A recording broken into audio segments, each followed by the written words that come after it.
Pag-usapan natin ang apo natin. Sinira niyo na ang buhay ni Tanggol. Hindi si Tanggol ang tinutukoy ko, si Santino.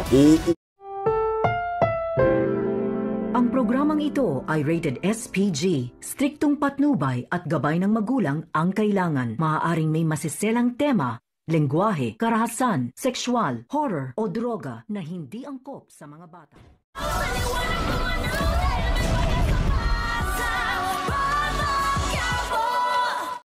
Nagulat nga itong si Matilde nang pumunta doon si Don Gustavo sa City Hall upang isasagawa na nga ni Don Gustavo ang kanyang plano na mabuo muli ang kanilang pamilya.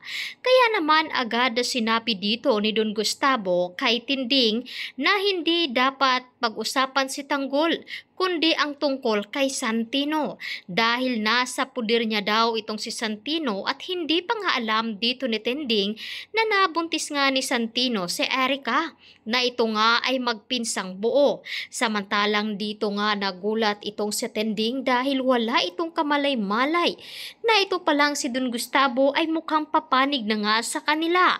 Ano ngayon ang gagawin dito ni Tinding? Pumapayag nga ba ito na mabuo muli ang kanilang pamilya alang-alang kay Santino? Samantalang dito na nga gumawa ng gulo itong si Tanggol upang malinlang nga ang grupo dito nila ni Rigor. Kaya naman agad na sinabi ng mga kasamahan ni Tanggol na kailangan maghiwalay sila at sila nga ang bahala dito sa mga tauhan ni Rigor at isasama nga dito ni Ramon si Maratas. Kaya naman sumigaw na nga itong si Enteng, Bulldog at Thanos na sila na nga daw ang haharap dito kay Rigor at mauna na nga tumakas itong si Ramon at kasama nga si Maratas.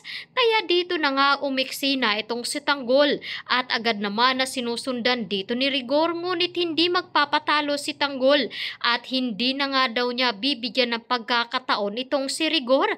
Kaya dito na nga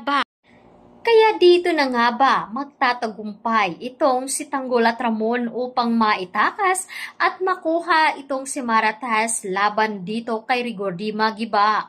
Sino nga ba ang uuwi na luhaan? Posible nga ba ang sila Tanggol o di kaya naman itong si Rigor?